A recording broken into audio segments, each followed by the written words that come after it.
What's growing on, gardeners? It's hard to believe it, but November is already here on the southeastern coast of North Carolina. But we are growing as big as ever. That's why on today's video, I'm going to share with you the 10 most important veggies to plant in your garden every November. These easy to grow, cold hardy veggies will thrive in November conditions, so you can be growing strong deep into winter. If you're new to the channel, please subscribe, hit the bell for notifications, and check out my Amazon store and Spreadshop links in the video description for everything I use in my garden and awesome custom apparel and gear. November is an interesting month to garden because it's not really the cold temperatures that are the issue. The challenge with November is because day length and sun intensity approaches your annual minimum, even if your temperatures don't get particularly cold, it can be challenging for plants to grow because of the lack of solar energy. It is important that we select plants that are not just cold hardy, but they can grow with the weak sunlight and the short days that November provides. But that being said, having a cover over your plants does a tremendous amount to extend your growing season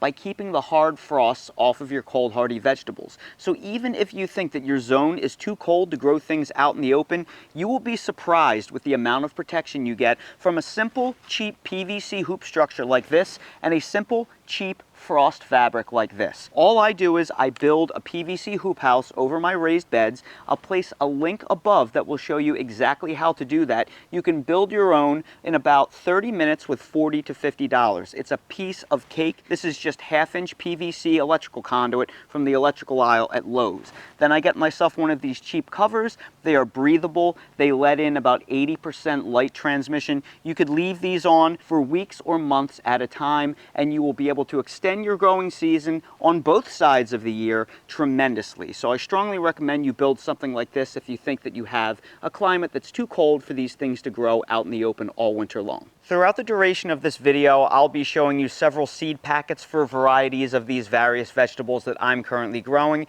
If you're interested in the varieties that I'm growing, for your convenience, I will drop links to them down in the video description. Veggie number 1 that no November garden is complete without is the easiest of all root vegetables, and that is the radish. The thing that makes radishes so important to grow in November is that most varieties have incredibly low days to maturity. For example, this variety right here is only 25 days to maturity, and it is by far not the earliest of the radishes. You can get radishes that mature even more quickly. So basically, from the day you sow that seed, you should get germination in about 3 to 4 days, and it will be ready to eat in only 3 to 4 weeks. So even if you have cold weather and short days with weak sun, radishes can still grow and develop bulbs. In this little raised garden bed right here, a little less than a month ago, I sowed a bunch of radishes, and they have mostly matured by now. I have one left. In fact, today I just sowed another succession crop of radishes directly in here. So I'm going to pick my last radish right here. This is what you can expect less than a month from the day that you sow your radishes. So there we go. It's not a particularly big one. I could have let it go longer, but for the purposes of this video, that is how fast they produce. And that is why no November garden is complete without radishes. Veggie number 2 that no November garden is complete without is carrots. Carrots are one of my absolute favorite things to grow in the winter because the cooler the temperatures get, the sweeter the carrots are. Carrots grown in warm weather tend to mature with a high starch content, but when they mature in the chilly autumn and early winter temperatures, they are very sweet and loaded with sugar. Now, carrots do admittedly take a good bit longer to grow. Many varieties are about 70 to 75 days to maturity. But the reason why we love growing them in November, aside from the incredible taste, is that they are extremely cold hardy. Carrots unprotected can take temperatures of about 0 to 10 degrees Fahrenheit briefly. They will recover from that level of cold. And if you place a cover over them, they can take even colder temperatures. So for that reason, because they are so incredibly cold hardy, you have the luxury of being able to push them very deep into the winter. And if you get these to mature, they can sit in snowpack pretty much indefinitely, so you can come out and just harvest a handful of them as you need them. There is no reason to pull all of your carrots at once as long as your temperatures agree. But if you do need to pull all of your carrots, well, they will also store in a cool, dry place like a basement or a root cellar for quite a long period of time.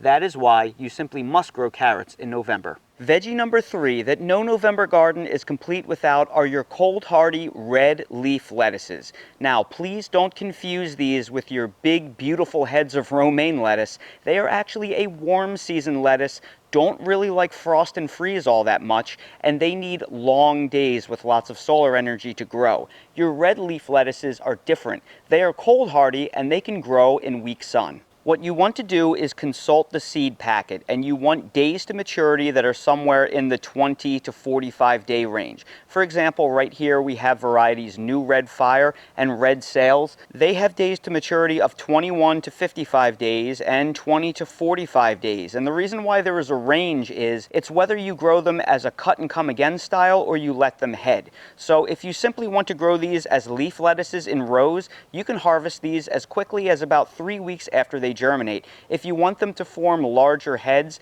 that's where the maximum days to maturity come into play, but that's up to you, and that is often climate and personality dependent. Some other good varieties here are your Marvel of Four Seasons and your Rouge d'Ivor, which is actually a cold hardy fast growing romaine type that'll make smaller heads. Your Marvel of Four Seasons, they have days to maturity of 21 to 55 days. Very cold hardy, you can grow them as leaf lettuces very quickly. Your romaine, on the other hand, 20 to 65 days. If you want this to form heads, it's going to take a much longer period of time, but if you want to just sow them in rows, they will grow very quickly for you. And that is where the importance of variety selection comes in. You want to make sure when making these selections that you choose varieties that are bred to grow in extra cold weather and in weak sun. So get those extra cold hardy, quick maturing varieties. If you need a crash course on growing lettuce, I'll link to a video both above and down in the video description that will teach you how. Veggie number 4 that no November garden is complete without is spinach. And just like with growing lettuce, you want to make sure that you get yourself a winter bred variety that has a fast days to maturity. And again, this variety right here, this has a days to maturity of 28 to 45 days. And it's like that because if you want to grow them in rows and just harvest the leaves, like cut and come again, it's only going to take you about a month or so before you can pull that off. If you want them to be the maximum head size, they will require longer. But again, that is up to you. And again, when it comes to growing spinach, much of your success will be based in variety selection. There is spinach that are bred for heat,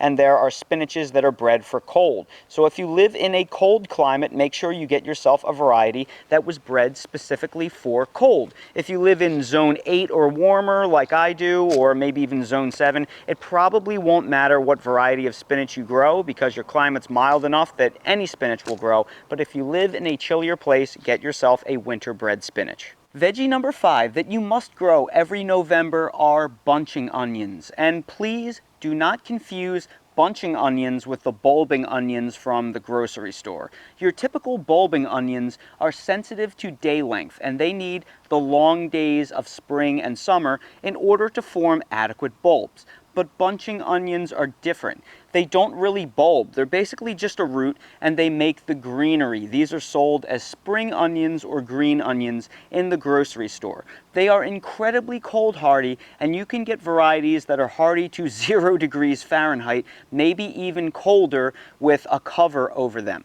They will grow in some extreme conditions, and the way these are harvested is as follows. When you want spring onions or green onions for whatever you're cooking, you just come out with a pair of scissors and you'll snip a couple, spreading around how much you need from various plants because you don't want to stress them out too much.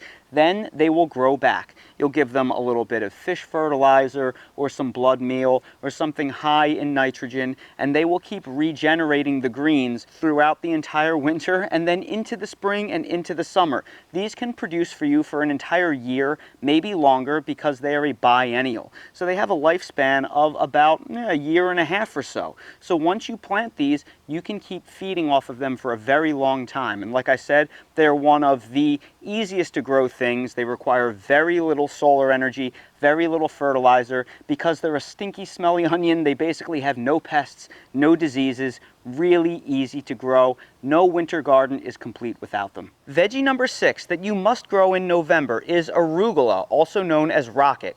Why grow arugula in November? Well, because it grows faster than Dale can destroy his toys.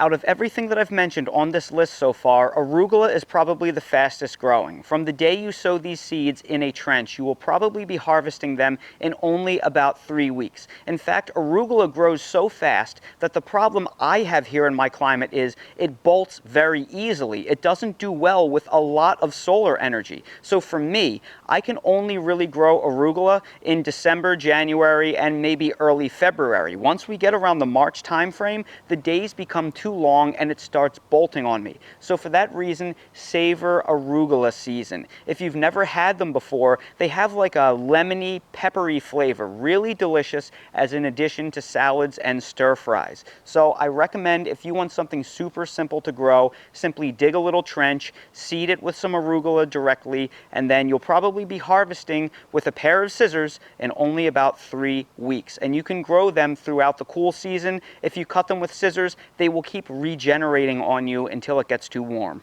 Veggie number 7 that you should plant every November is kale. And kale is on this list because it is one of the most cold hardy greens that you can possibly grow, and you can harvest it very early. You don't have to wait until they form really large heads like some other greens. Now, what is amazing about kale is the variety selection and the versatility. So many of you may be familiar with the lacinato kale, also known as dino kale. This is very, very popular, but it's not quite as cold hardy as some of the other varieties. Now for me, in my property, the coldest temperature I've ever experienced here is 14 degrees, and lacinato kale took absolutely no damage at that temperature. So I surmise these are cold hardy to about 10 to 15 degrees Fahrenheit, but if you grow something like this dwarf blue curly kale, this is cold hardy more to like the 0 to 5 degree range. This is a ruffled type of kale, so it handles the cold a lot better, and it is also extremely pest resistant. So for a little bit of variety, I like growing them both. I have the lacinato kale that is growing in this row,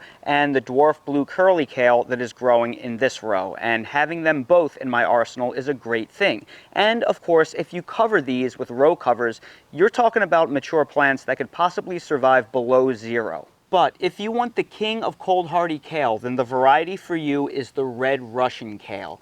Now this is probably the most cold hardy, most winter bulletproof kale variety that you can grow. In fact, I've let this variety self-seed all over my garden, and it's coming up all over the place.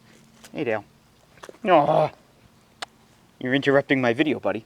Now, I don't grow a ton of red Russian kale plants because it's not the most tender variety, and I like the other ones a little bit more. But that being said, I let them self-seed, and I always keep some plants growing because of how zero maintenance this is. So if you live in a warmer climate like a zone 7, you can grow whatever kale you want all winter long, uncovered and unprotected. If you live in a really cold climate, this is going to be your best bet. But again, no matter what variety of kale you grow, if you put them underneath an agricultural blanket, they should easily be able to survive the winter. Veggie number 8 that you simply must grow every November are leeks. And I added leeks to this list because while they do have a longer days to maturity than most things on this list, they are probably the most cold hardy. Winter standing leeks can tolerate temperatures below 0 as long as they are fairly mature and roughly this size before the severe cold sets in. So if you grow yourself a winter standing leek, even if you're in very cold climates, these can sit in snowpack and you can just come out and harvest them whenever you want. If you live in zone 7 or warmer, you can pretty much grow whatever variety of leek you want all winter long. Now, while the entire leek plant is edible, the prized part of the leek is basically going to be this center stem section right here. So what you'll do is you'll rip the leek out, you'll cut the roots off, and then this is going to be about probably an inch thick or more when it's fully mature. And then you'll wash it out really well, and then you will finely mince it, and you can use this basically like a very mild white onion. They're very sweet, they are very flavorful, and they're great in stir fries, they're great as basis for soups and sauces, curries, whatever you like that would be good with shallots or white onion. And then you can use the greenery to do things like flavor stocks and things like that. So they are very versatile. They pretty much go well in anything that onions go well in because they are alliums. They are in the same family as onions, garlic, shallots, and the like. And crops 9 and 10 that you simply must plant every November are your cold-hardy annual herbs,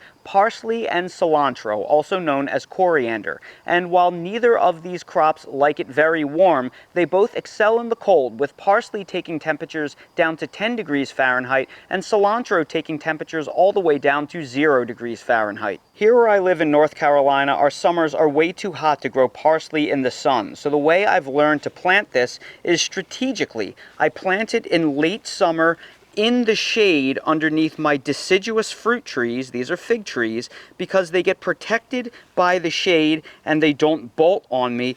But then in the late fall, they start losing their leaves so they can grow out in full sun in the winter. So it has been a brilliant way for me to extend my parsley growing season, because they get the full sun when it's nice and cold out, but then when it warms up, I get the advantage of leaf shade. Cilantro is a little bit of a different animal. Next to arugula, nothing I grow in my garden is more heat sensitive than cilantro. It bolts on me come late February, early March. So for that reason, I can only grow it during the cool season, and I let the plants self-seed in my garden every single spring, because the seeds sit dormant on the soil in the heat and they don't germinate.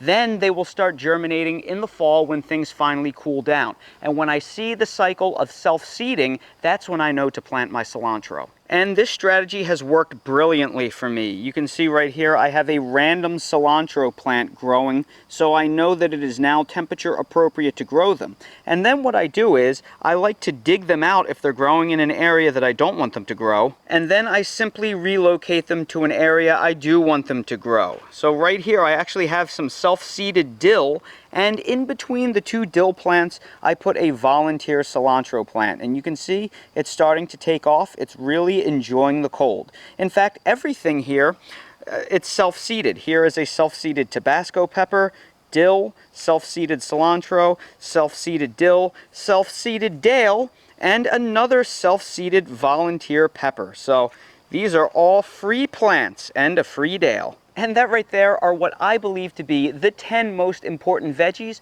to sow in your garden every November. So everybody, I sure hope you found this video helpful. If you did, please make sure to hit that like button, subscribe to the channel, and please ring that notification bell so you're notified when I release more videos like these. If you have any questions about the various crops that I mentioned in this video, ask them down in the comments below. I will do my best to answer your questions. If you're curious about any of the seeds I featured, again, I place direct links to them down in the video description. For everything I use in real life in my garden, I have that all linked in my Amazon storefront in the video description. So expand the video description, click on the Amazon link. You'll see everything I use in real life in my garden. And while you're down there, you can check out my spread shop for custom merch if you want to support my channel. Thank you all so much for watching, and I hope to see all of you again on the next video.